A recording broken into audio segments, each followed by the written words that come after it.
உங்க பார்ட்ல இருந்து கொஞ்சம் மைண்ட் காம் பண்ணிட்டு எல்லாரும் இதை பத்தி யோசிங்க. உங்க உங்க ஆபீஸ் கார்பரேட் கம்பெனில இருந்து ஒருத்தர் போறாரு, ஃபேர்வெல் போறாருன்னா எல்லாரும் பேச வேணாமா? சிம்பிள், என் கதை அங்கே முடிஞ்சது. எல்லாரும் தானே பேசுவாங்க. சோ அதான் that was the situation. When Priyanka wants to talk, why is it wrong? எல்லாரும் தான் பேசுவாங்க.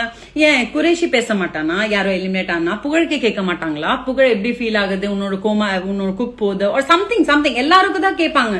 ஏன் பிரியங்கா லாஸ்ட்ல பேசும்போது பிரியங்காக்கு மட்டும் அப்படி டார்கெட் பண்ணணும்? So this is the situation. இப்போ நீங்க சொல்லுங்க, இது கரெக்டா? அவங்க இது லாஸ்ட்ல பேசுறது தப்பா?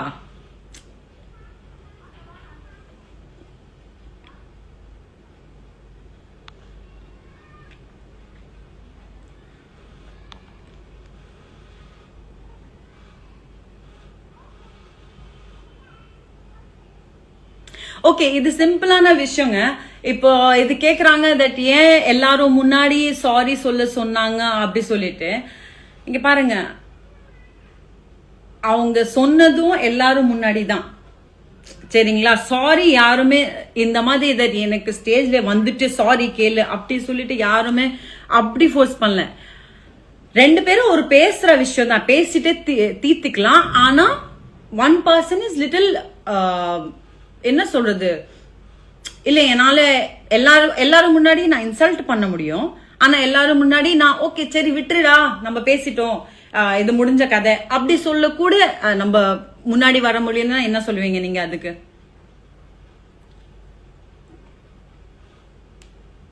இப்போ நான் எக்ஸ்பிளைன் பண்றதுக்கு நான் I'm very bad in explaining வேற.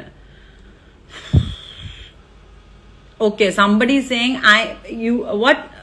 you are spoiling your eruption. First, what is this eruption? Reputation adu. இங்க பாருங்க, யாரு மணிமேகலைக்கு சப்போர்ட் பண்றாங்க, யாரு பிரியங்காக்கு சப்போர்ட் பண்றாங்க. I have nothing to do with that. Nothing to do with that. எனக்கு ஒரு பைசாக்கு பிரயோஜனம் இல்லை இதெல்லாம்.